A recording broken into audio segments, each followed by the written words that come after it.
Hello and welcome back to Heart of the Holt. Today we are reviewing and previewing our clash against West Bromwich Albion in the playoff semi-final after the first leg, a 2-1 win. I'm here with my good friend, writer, main guy at Heart of the Holt, Ryan Pitcher. How you doing, mate?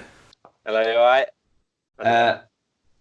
Really sort of mixed emotions after yesterday's game. I think everyone who's seen the preview would have seen I was quietly confident, and obviously the win. I'm ecstatic with the win. I'd have preferred a couple more goals, but given the circumstances of the game, do you think 2-1's a sort of fair reflection on how we performed? Yeah, I thought it was going to be one of those days where for 70 minutes we were just puffing and puffing, and they were very resolute. I mean, I thought Pulis left in 2017. It was very anti-football from West Brom, but they did it effectively. They had a couple of banks. They had no interest in obviously going to get a second goal. They're happy with the 1-0 and to sit on it.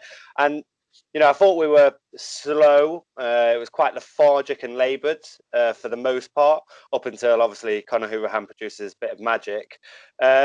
But after that, we were. I mean, the atmosphere was a little bit flat for the large part after they went 1-0 up, and I thought, when Conor Hourihane obviously, scored that spectacular goal, it really roused the place. We got the second. They had a man sent off. As you say, is ideally, we could have got a sneak to third, in particularly when they were down to 10 men.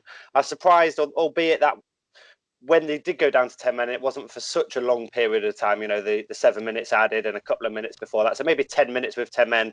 I would have liked us to, they didn't have anyone up top. I would have preferred us to maybe go 3-5-2 and, use that extra width, get Codger in the middle as well, another aerial presence, and really, gone hammer and tongs, throw the kitchen sink at it. But overall, when we were 1-0 down and, with 15 minutes or so left to play, I would have snapped your hand off at 2-1. So I think we've got to be happy with that. Obviously, the win was the most important thing. Plenty of drama and controversy in the game with the penalties, the sending offs, as we touched on. It was a bit of a sort of stereotypical West Brom performance, though, wasn't it? Kind of coming, not like they've performed under Darren Moore for the whole season, but they've come back to Villa Park trying to defend, keep the tie as close as possible, and they're going to look to try and win that in the second leg at the Hawthorns. It was very anti-football from West Brom at times, and if a lot of people who are watching this obviously watch the Championship, seeing how West Brom have been a fantastic counter-attacking team, they've not really been that good defensively for the whole season, have they? No. I mean, I've got to be honest, I did have a bit of admiration for the way they played, because it did work. It was very effective. They sprung really well. I thought they did spring really well, particularly in they kept it nice and compact, and then all of a sudden, they were just hitting us on this break. There was a lot of width to their play, and it was very, very effective. It shapes up the second leg very interestingly, because I'm intrigued to see how they're going to set up. Are they going to try and keep it tight again and maybe, get a goal from a set piece and then take the game from there? I'm intrigued about how we're going to set up. Are we going to, keep wheeling in there and or start with Hourihane? Are we going to, really go hammer and tongs at it? It sets up a really interesting second leg about how both sides are going to set up. Are they going to, throw caution to the wind? I can't see them doing that. I don't see a West Brom side that are going to, just go for it. They're going to. I think they'll still keep it tight. But yeah, no. From I don't enjoy watching the kind of football that they displayed, and I'm sure if you're an Albion fan, would you really enjoy watching that? I don't think you would. But it was effective for most of the game. Yeah, certainly sort of trying to get to Wembley, winning that game. Obviously, the playoffs, if you make it to the final, is just a one-off game. There's going to be a large gap in between the second leg and the final, so it gives teams plenty of time to prepare. So, for a West Brom, obviously they've come to Villa Park trying to defend, keep it tight. As you've touched on there, they could possibly just try and nick one goal again. And they're not. I agree. I don't think they're going to come out all guns blazing and try and blow us away and score 4 goals, because I don't think they're capable of that, if I'm honest, especially without Robson Carney, who's suspended, and Dwight Gale. And even if they do make it to the final, I think, the time in between, they've got no real momentum going for them at the moment, touch wood. For me, it's just important that we manage the game effectively. I think one of the important things that Dean Smith mentioned was that kind of struck with me is something that we didn't really have last year was the management of the players. El Ghazi signalling to come off because obviously he is going through Ramadan at the moment, so he's going to obviously be very tired. It's a smart move. Obviously, he must have put a lot of faith in him to start him because, as we'd seen in the playoff final last season, Lewis Grabban played for most of the game and he was fasting. You could say that was a poor mistake from Steve Bruce because obviously his energy levels aren't necessarily going to be where you'd hope or expect them to be, especially for a final. But saying that, I'm honestly cautiously optimistic still because we are capable of going to the Hawthorns and turning them over 3-0, like we've done to Derby, like we've done to Middlesbrough. We're capable of putting these big away performances in. But then the 3-0 losses to Wigan still haunt me, and the draws to Preston away. And I know this is more special, but the way we came out yesterday doesn't really give me a lot of hope. But I'm just hoping that players like Mings, Whelan, have kind of got their bad game out of the way in this long run. Yeah. I mean, I don't think Mings was terrible. I don't think Mings was terrible yesterday. I think it's just by his standard, isn't it? Yeah, exactly. And I mean, Mings has been absolutely superb with us. I mean, I did read something on social media this morning when I woke up, and they were giving player ratings. One of the supporters on one of the fan groups, and they rated Mings and Tuanzebe as two of our worst performers yesterday. And I don't think that was. I thought Mings marshalled Gale quite well. I think you saw the speed of recovery when Whelan made his mistake. You saw the powers of recovery from both centre halves because they got close to him, but Gale just took his goal really well. I think so you can't really blame them obviously for the goal at all. But I thought they marshalled Gale really, really well, and I think that. In the return leg as well is, Jay Rodriguez. I know he had that superb effort, which looked like it was going into the top bins there before Steer got to it. An incredible save, by the way. I don't think Jay Rodriguez is going to cause them too many issues. He's quite static in relation to a Dwight Gale.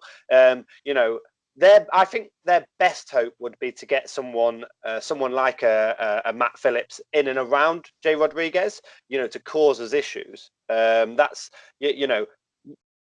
but both defend. I mean, I love Mings and I love Tuanzebe, and they've just got great powers of recovery, both really quick across ground, and any forward in this division is going to struggle against them, regardless of whether you decide to play a big man up top who can hold up the play, because they're both powerful, and regardless if you're going to play someone like a Dwight Gale who likes to play off the shoulder of the last centre back, because they're both quick. So I mean, going back to the game yesterday is, I think when teams set up like the way that West Brom set up against us, I don't think it suits our play. It can make us look really, laboured, and it just really slow. And this is why it's great having a lead going into the second leg, because, at some point, particularly if the game's tight, West Brom have to come out. They have to come out. And that's where we can take advantage of that. It'll be great if we could get an early goal. If we get an early goal, they have to throw it at us.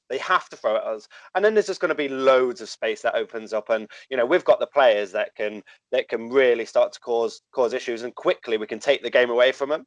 It was pivotal that we had a lead going into the second leg. So although we paid poor for the large part yesterday, to go in, even with a narrow margin, is just brilliant. It is, and as you kind of touched on, West Brom have played a number of different systems this season, so it's kind of, for Dean Smith, obviously he's stuck to his guns. I don't think he's ever going to really change his formation. He's not one to surrender his style of play to sort of match the opposition. He's going to try and constantly break them down with his way, and you've got to respect that. But as you said, West Brom are going to have to come out, and if they're going to play this 3-5-2, you're going to expect to have the likes of Gibbs and Holgate at fullback. They're going to have to push on further than they did yesterday, and when they do, it's man for man up front. And with El Ghazi, Green possibly coming in, and Tammy, you can't help but feel like it's going to be such hard work for the likes of Higazi and Dawson. They're just going to get pulled around in all sorts of positions that you're not going to want them to be in if you're a West Brom fan. And then you've got the likes of Hourihane, Grealish with the forward runs into the box, and I think that's how Smith envisaged the first tie going.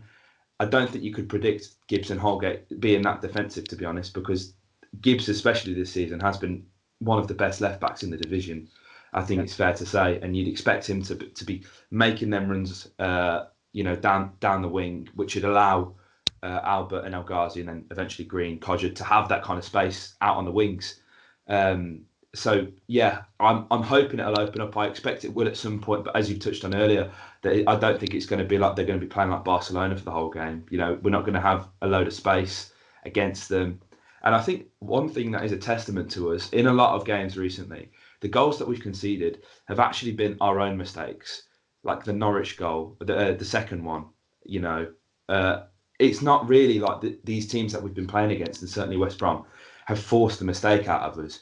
Grealish was just a bit too casual with his back pass to Whelan, and Whelan was clearly sitting on the beach somewhere, expecting it.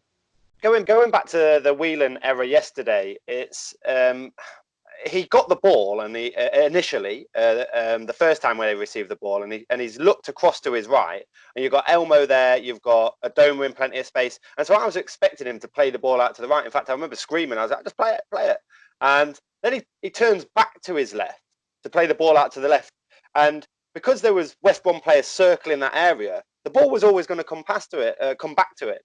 And so I felt they invited that pressure. I'm not having a go at Whelan here. Look, he's been exceptional, especially since the turn of the year. Arguably one of our better players. Yeah.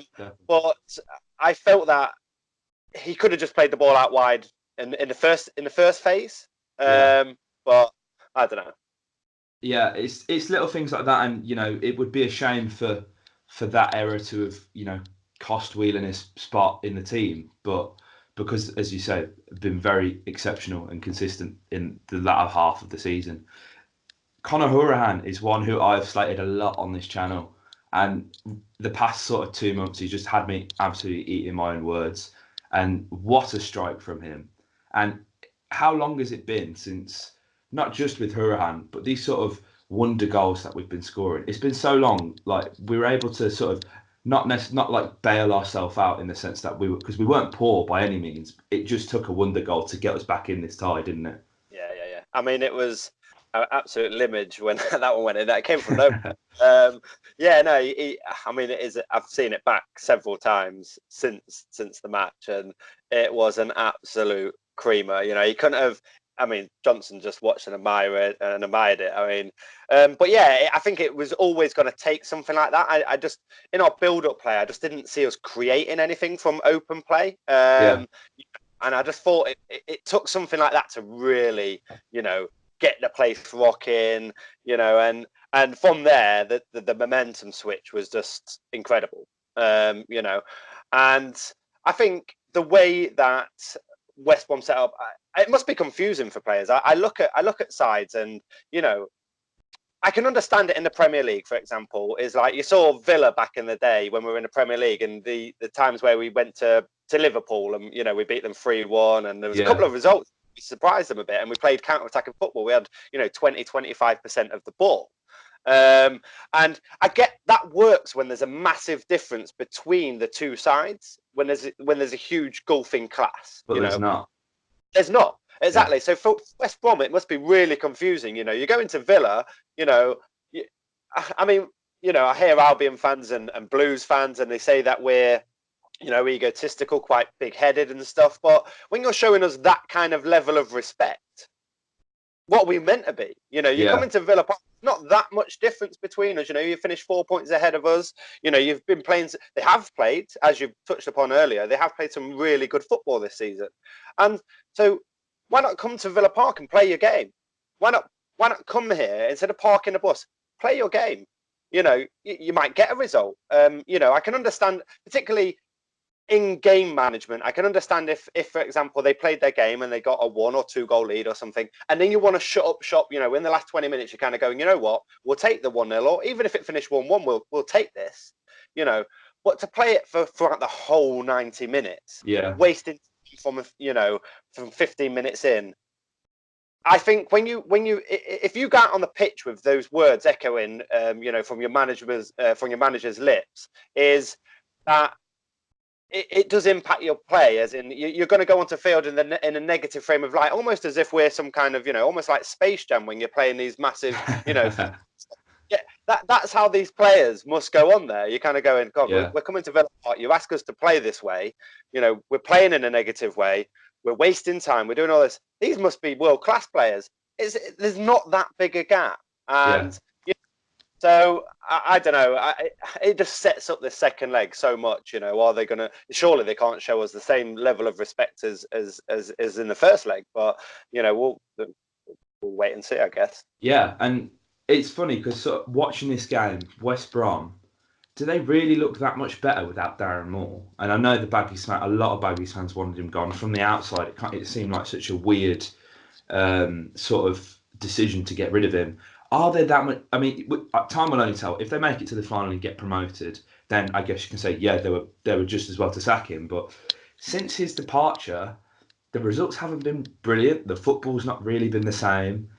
If this was a Darren Moore side, they would have come to Villa Park, as you say, with that expectation of winning the tie in the first leg, in my opinion. With Darren Moore, I can only assume that it was, I've heard rumours, I'm not going to mention sources and stuff, that it was very much, political, I think would be the word. And I can only assume that that's the case. Darren Moore, I mean, to sack a manager that's, doing reasonably well in the league,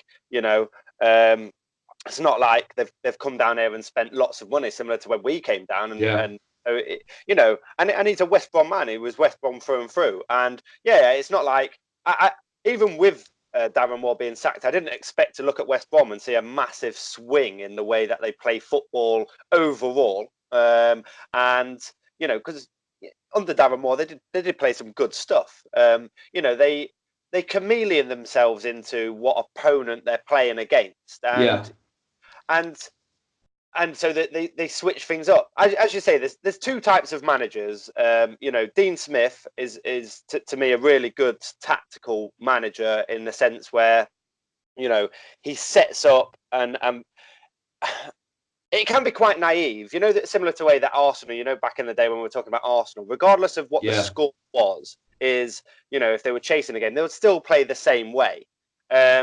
With Dean Smith, is regardless of which team we're playing, we've got the same fundamentals of the way that we play. Move it quickly, and find lots of gaps and all this kind of stuff. But the in-game management from Dean Smith is really, really impressive. With the likes of West Brom, I think that they with Darren Moore, I just haven't seen that many changes. We saw a massive change when we obviously got rid of Bruce and brought in Dean Smith. It did take a little bit of time, but nothing's changed. It just didn't make sense. It's a bizarre. It will still go down as one of the most bizarre sackings I've ever come across, most certainly. Definitely, and sort of as we're coming into this tie, Ryan, I think to conclude this preview, I need a prediction from you. So, what are you thinking? Can I get a score? You're a betting man, so. I am going to go with. You know what? I'm going to go with 2-1 Villa again. I think we'll ride the storm early. There's going to be a crowd there that are obviously on their side, needless to say. And, I think they will throw it a bit for the first 5-10 minutes. But I just fancy us to nick one in the first half. And, then they throw a bit, get a goal. And, then they've still got to push on. And I just fancy we'll nick one later. And I'm going with 2-1 Villa. Any goal scorers? Oh, any goal scorers. You know what? I'm going to stick my neck out. I'm going to say Grealish and Tammy. I'd like that, mate. A 2-1 win away from home would be excellent. And there's always goals in this side. That's what we've got to remember. This Villa side is capable of scoring even 5, in a game. We've seen at Derby, we've seen with all sorts. We can score plenty of goals. And if we take even half the chances that we created yesterday, we're looking at maybe 5-6. It's just one of them, isn't it? We're creating so many chances. It's just about converting them for the Villa. Mm-hmm. Yeah, absolutely. So if you guys enjoyed this, make sure you hit the like button and comment your thoughts below on how you think we will do in the second leg. Do you think we'll see it through? Do you think West Brom will score? Let us know your predictions in the comments, and also make sure you subscribe as we're closing on 1,000 subscribers. We're trying to get there before the season ends. So if we win, the season's extended to the 27th of May, so we've got more time to do so. So please, if you like what you're seeing here, subscribe for more. Any final words from you, Ryan? No, up the Villa, and hope we see it through on Tuesday, and then roll on another final. That's it. Up the Villa. Chester's essential to fulfilling this got potential. It's the main man, a hero. He's the main leader of the gang. Chester. Chester. Chester. He's the main leader of the gang.